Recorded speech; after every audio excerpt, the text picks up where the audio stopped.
Hi everyone, welcome back to the channel. Today we'll be having a look at my end of year exam results.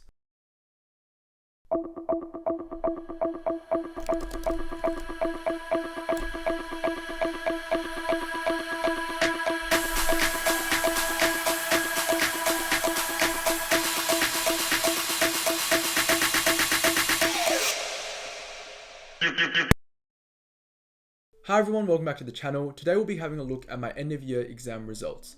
For those of you who are new here, my name is Darren and I just completed my third year of med school at Monash University here in Melbourne, Australia. Earlier today, my exam mark breakdowns came out, and so I'll talk a little bit about what my exams involved, how I felt about them, and then we'll have a look at the results together. Enjoy. At Monash University, the year is split into 2 semesters, and this year I just had 2 big end of year exams and no semester exam. The 2 exams were one day apart, so one was on Monday, one was on Tuesday, and they were both 100 questions, all multiple choice, and I was given 3 hours to complete them. Most of the questions on these exams were testing a list of conditions, which we call the matrix. It's just this document of conditions that we're meant to have learnt this past year. It's color-coded by how much we should know about them. So the conditions, we learn about what demographic they commonly occur in, how to treat them, how they're diagnosed, how they present. And if it's colored in green, it means that I should know the condition very thoroughly. If it's in blue, then to a decent extent. And if it's orange, then I just need to know a little bit about the condition.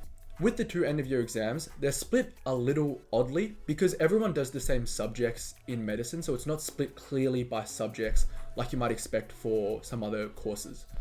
With exam 1, this kind of tested us on the information that you would typically expect when you hear someone is studying medicine. So questions from cardiology, respiratory medicine, endocrinology, musculoskeletal injuries, and we were given scenarios, and often we would be asked what condition this patient likely had, or we will be asked how to treat a particular condition. Exam 2 was heavily focused on results.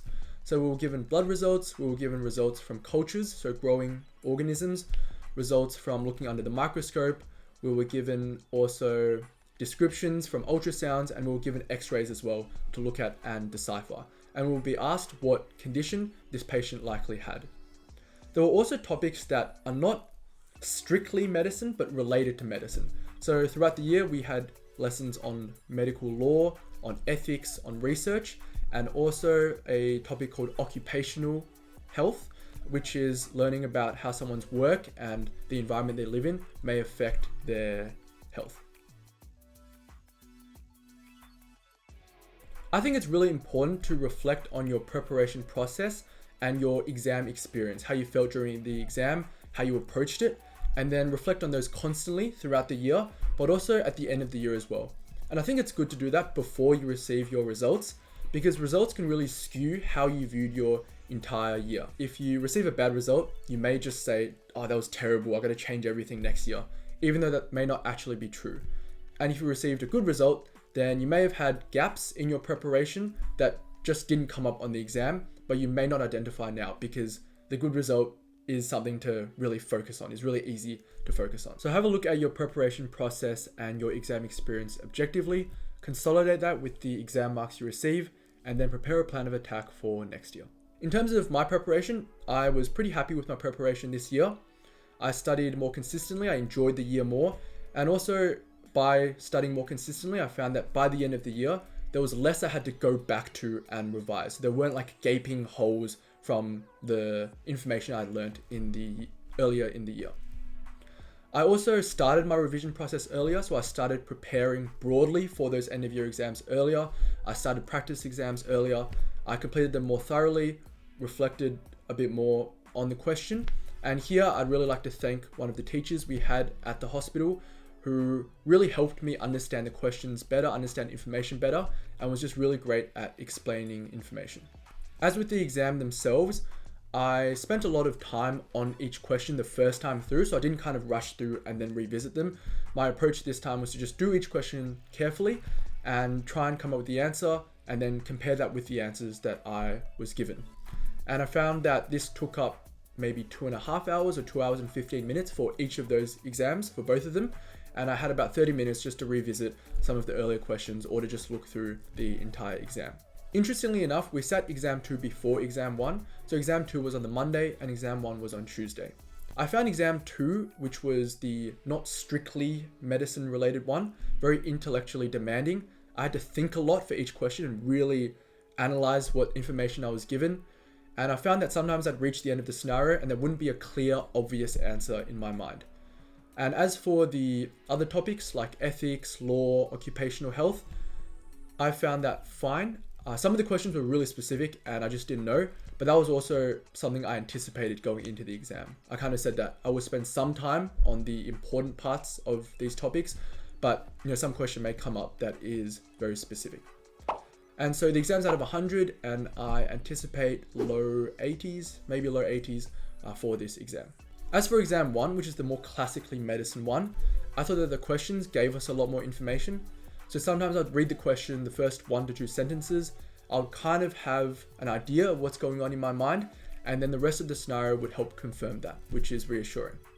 I found that the scenarios were also more typical of common conditions and also of scenarios we had seen earlier in the year.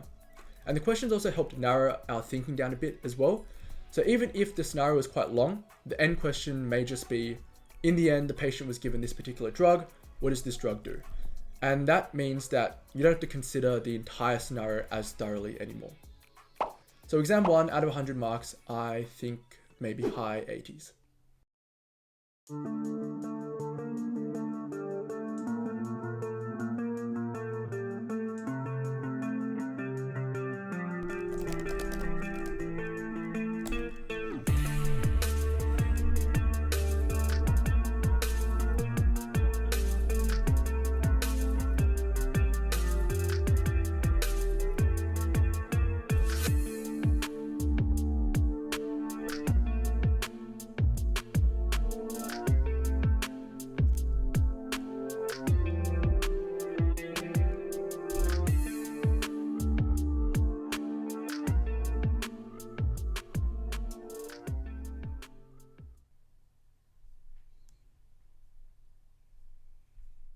Results review. We'll have a look at exam 2 first, which is the exam that focused on results and law and ethics and all that. So for this exam, I scored 77 out of 96, which is 80.2%. The reason it's out of 96 is because at the end of each exam, there is a form we can fill out to complain about certain questions.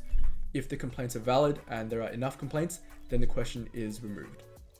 Scores wise, this is a little lower than I anticipated and also a little lower than I would like for this exam.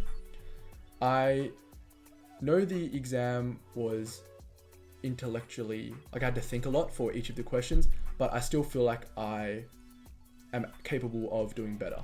And after the exam, I remembered some questions and I searched them up, and I know some questions should not have been wrong. So some points to work on for next year. Next up is exam 1, which contains a lot of those typical medical questions. And for this exam, I scored 92 out of 100, which is, surprise, 92%. I would really like to have the exams in front of me so I can go through them, look at the questions again, and look at the questions I scored wrongly on, especially. But we are not given our exams back in med school. However, from this topic table, it seems that dermatology is more of a weakness compared to the other topics. Marks wise, I anticipated high 80s, 92, high 80s I think is similar. I had a bit more confidence with the answers I arrived at, and I think this means that the preparation I had for this exam, I can take aspects of that with me into next year. Well, that concludes looking at my end of year exam results for 2023. Next year, I will have a new matrix, new conditions, and the year will be focused on GP, women's health, pediatrics, which is kids, and also psychiatric conditions. If you've watched till this point of the video, please let me know in the comments below your reflections on your academics in this past year. Otherwise, leave any questions you have below as well, and I look forward to seeing you all next time.